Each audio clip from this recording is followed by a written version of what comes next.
परिचय। इस चार्ट में तुमने क्या देखा?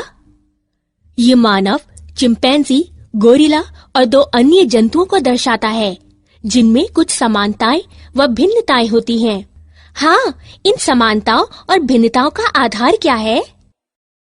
इनकी शारीरिक संरचना समान है?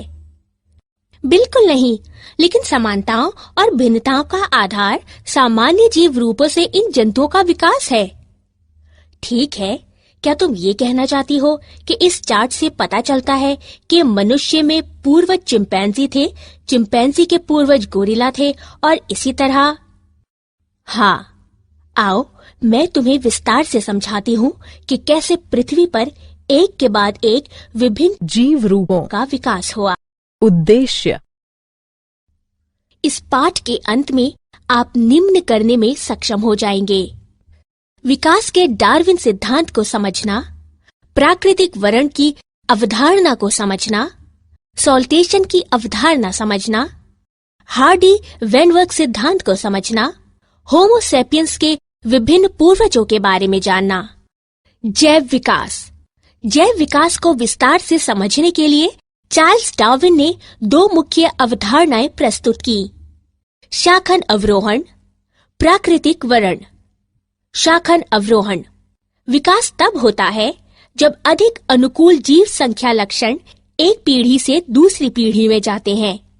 ये रूपांतरण के साथ अवरोहण कहलाता है। प्राकृतिक वर्ण। प्रक्रम जिसके द्वारा जीव जीवित रहने के लिए अपने पर्यावरण से बेहतर अनुकूलन करते हैं और अधिकाधिक संतति उत्पन्न करते हैं। रूपांतरण के साथ अवरोहण। प्रत्येक जीव संख्या विष्टि की बनी होती है, जो एक दूसरे से थोड़ा भिन्न होते हैं। विविधताएं जो व्यष्टियों को सफलतापूर्वक जनन करने के लिए पर्याप्त समय तक जीवित रहने की क्षमता प्रदान करती हैं, प्रायः अगली पीढ़ी में पहुंचती हैं। तत्पश्चात ये लक्षण बहुत सामान्य हो जाते हैं और जीव संख्या में विकसित होते हैं। ये रूपांतरण के साथ अवरोहण कहलाता है। रूपांतरण के साथ अवरोहण द्वारा विकास में 2 अलग अलग तत्व शामिल हैं। रूपांतरण अर्थात किसी वंश में परिवर्तन, शाखन अर्थात समान पूर्वजों वाली विभिन्न प्रजातियां। प्राकृतिक वर्ण। प्राकृतिक वर्ण प्रक्रम में 4 चरण शामिल हैं: विविधता, विभेदक, उत्तरजीविता और जनन। वंशागति, जीव संख्या वृद्धि की उच्च दर। प्राकृतिक वर्ण प्रक्रम निम्न तथ्यों पर आधारित है: प्राकृतिक संसाधन सीमित होते हैं, जीव संख्या के आकार स्थिर होते हैं, जीव संख्या के सदस्य विशिष्टताओं में भिन्न होते हैं, अधिकतर विविधताएं वंशागत होती हैं। इस प्रकार व्यष्टियों में वंशागत विविधताएं होती हैं, जो संसाधनों के लिए प्रतिस्पर्धा में उन्हें अच्छी तरह से जीवित रहने, जनन करने और दूसरों से अधिक संतति उत्पन्न करने में सक्षम बनाती हैं। इसलिए एक समयावधि के दौरान जीव संख्या की विशिष्टता में परिवर्तन हो जाता है और नए स्वरूप प्रकट होते हैं।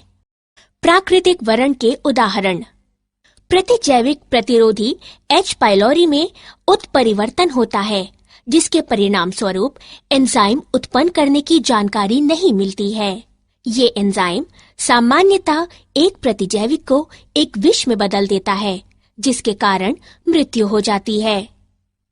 लेकिन जब प्रतिजैविकों को उत्परिवर्ती H. पाइलोरी पर प्रयुक्त किया जाता है, तो ये जीवाणु जीवित रह सकते हैं, जबकि सामान्य जीवाणु मर जाते हैं।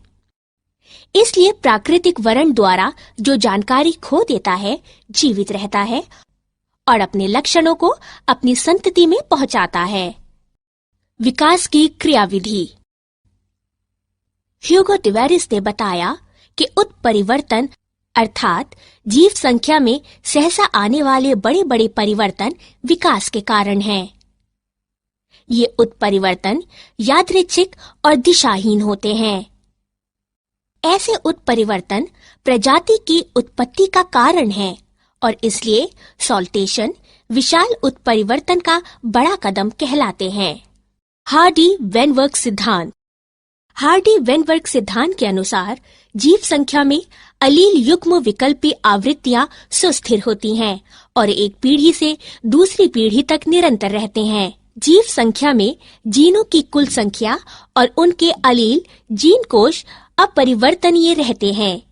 इसे आनुवंशिक संतुलन कहते हैं। सभी अलील आवृत्तियों का कुल योग 1 होता है। ये नीचे दर्शाए गए रूप में हार्डी-वेनबर्ग संतुलन समीकरण प्रदान करता है। आनुवंशिक संतुलन या हार्डी-वेनबर्ग संतुलन में बाधा अर्थात जीवन संख्या में अलील आवृत्तियों में परिवर्तन विकास का कारण होता है।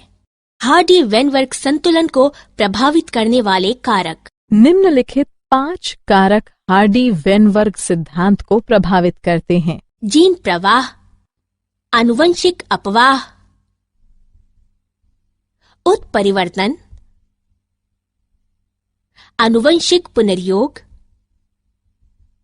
और प्राकृतिक वर्ण। जीन प्रवाह। जब जीव संख्या का स्थान परिवर्तन होता है तो जीव आवृत्तियां भी बदल जाती हैं। ये दोनों मौलिक तथा नई जीव संख्या में होता है। नई समष्टि में नई जीनें और अलीलें युग्म विकल्पी जोड़ दी जाती हैं और पुरानी समष्टि से ये घट जाती हैं। जब इस प्रकार से अनेक बार स्थान परिवर्तन होता है तो ये जीन प्रवाह को उत्पन्न करता है। आनुवांशिक विचलन। यदि जीन पलायन संयोगवश होता है तो आनुवंशिक अपवाह जेनेटिक ड्रिफ्ट कहलाता है। कुछ वास्तविक अपवाहित समष्टि नई प्रजाति के निर्माण की जनक बन जाती हैं तथा ये संस्थापक प्रवाह कहलाता है। उत्परिवर्तन। उत्परिवर्तन के कारण विभिन्नताएं होती हैं, जिसके कारण अगली पीढ़ियों में जीनों तथा अलीलों की आवृत्तियों में परिवर्तन होता है। आनुवंशिक पुनर्योग। पुनर्योग के कारण विभिन्नताएं होती हैं, जिसके कारण अगली पीढ़ी में जीन की आवृत्ति में परिवर्तन होता है। हार्डी-वेनबर्ग संतुलन पर प्राकृतिक वर्ण का प्रभाव। प्राकृतिक वर्ण वह प्रक्रम है जिससे अधिक जीवन समवंशानुगत विविधता को जनन के अधिक अवसर मिलते हैं और संतानें अधिक संख्या में उत्पन्न होती हैं। प्राकृतिक वर्ण के कारण जीव संख्या में निम्नलिखित परिस्थितियां हो सकती हैं। नंबर 1, स्थायीकरण। इस दशा में अधिक व्यष्टि माध्य चरित्र मूल अर्जित करते हैं। नंबर 2, दिशात्मक परिवर्तन। इस दशा में अधिक व्यष्टि माध्य चरित्र मूल की तुलना में अन्य मूल अर्जित करते हैं। नंबर 3, विदारण। इस दशा में अधिक व्यष्टि परिधीय चरित्र मूल अर्जित करते हैं। विकासीय इतिहास। लगभग 2000 मिलियन वर्ष पूर्व MYA पृथ्वी पर जीवन का प्रथम कोशिकीय रूप प्रकट हुआ। इनमें से कुछ कोशिकाओं ने प्रकाश संश्लेषण के समान प्रक्रिया द्वारा ऑक्सीजन मुक्त की। धीरे धीरे एक कोशिकीय जीवों से बहुकोशिकीय रूपों का विकास हुआ। आगे का विकास निम्न अनुसार ज्ञात किया जा सकता है।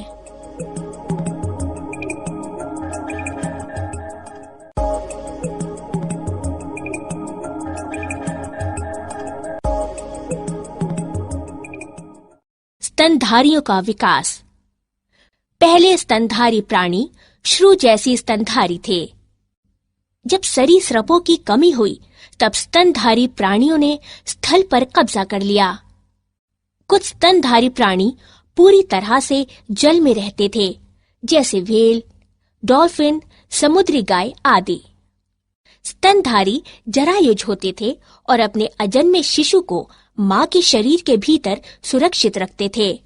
स्तनधारी प्राणी खतरों के प्रति सतर्क रहने एवं बचाव करने में अन्य प्राणियों की तुलना में अधिक बुद्धिमान होते थे। मानव का विकास। पूर्ण भाषा कौशल और आत्मचेतना के साथ मनुष्य निम्नलिखित चरणों में विकसित हुआ है। ड्रायोपिथिक्स। ये वानर गण है। इनका उद्भव लगभग 15 मिलियन वर्ष पूर्व हुआ था। कपि सदृश। रामापिथिक्स। ये वानर गण है। इनका उद्भव लगभग 15 मिलियन वर्ष पूर्व हुआ था। मानव सदृश सीधे खड़े होकर चलते थे तथा ऊंचाई में लगभग 4 फुट तक थे। ऑस्ट्रालोपिथेसिन आदि मानव लगभग 2 मिलियन वर्ष पूर्व अफ्रीका के घास स्थलों में पाए गए थे। पहला मानव सदृश प्राणी होमो हैबिलिस कहलाया गया था। मस्तिष्क यानी दिमागी क्षमता 650 से 800 सीसी के बीच थी। होमो इरेक्टस लगभग 1.5 मिलियन वर्ष पूर्व पाए गए थे। मस्तिष्क बड़ा तथा मस्तिष्क यानी दिमागी क्षमता 900 सीसी थी। ये मांस खाते थे। नियंडरटाल मानव ये 1400 सीसी के मस्तिष्क वाले प्राणी थे, जो कि 1 लाख से 40,000 वर्ष पूर्व लगभग पूर्वी एवं मध्य एशियाई देशों में रहते थे। होमो सेपियंस इनका उद्भव लगभग 75,000 से 10,000 वर्ष पूर्व अफ्रीका में हुआ था। ये आधुनिक मानव कहलाए थे। क्या आप जानते हैं, मानव विकास ने अब एक नई प्रावस्था में प्रवेश किया है, जहां आनुवंशिक इंजीनियरिंग द्वारा माता-पिता अपने बच्चों को डिजाइन कर सकते हैं, जिसके परिणाम स्वरूप भविष्य की पीढ़ियों को मजबूत, बुद्धिमान और रोगों के प्रति अधिक प्रतिरोधी बनाने के लिए हमारे डीएनए को रूपांतरित किया जा सकता है। सारांश। आइए हमने जो कुछ सीखा है उसे संक्षेप में दोहराएं। जैव विकास को विस्तार से समझाने के लिए चार्ल्स डार्विन ने 2 मुख्य अवधारणाएं प्रस्तुत की, शाखन अवरोहण और प्राकृतिक वरण। ह्यूगो डिवेरिस ने बताया कि उत्परिवर्तन अर्थात जीव संख्या में सहसा आने वाले बड़े बड़े परिवर्तन विकास के कारण हैं। हार्डी वेनवर्ग सिद्धांत के अनुसार जीव संख्या में अलील युग्म विकल्पी आवृत्तियां सुस्थिर होती हैं और एक पीढ़ी से दूसरी पीढ़ी तक निरंतर रहते हैं। लगभग 2000 मिलियन वर्ष पूर्व MYA पृथ्वी पर जीवन का प्रथम कोशिकीय रूप प्रकट हुआ। पहले स्तनधारी प्राणी श्रू जैसे स्तनधारी थे।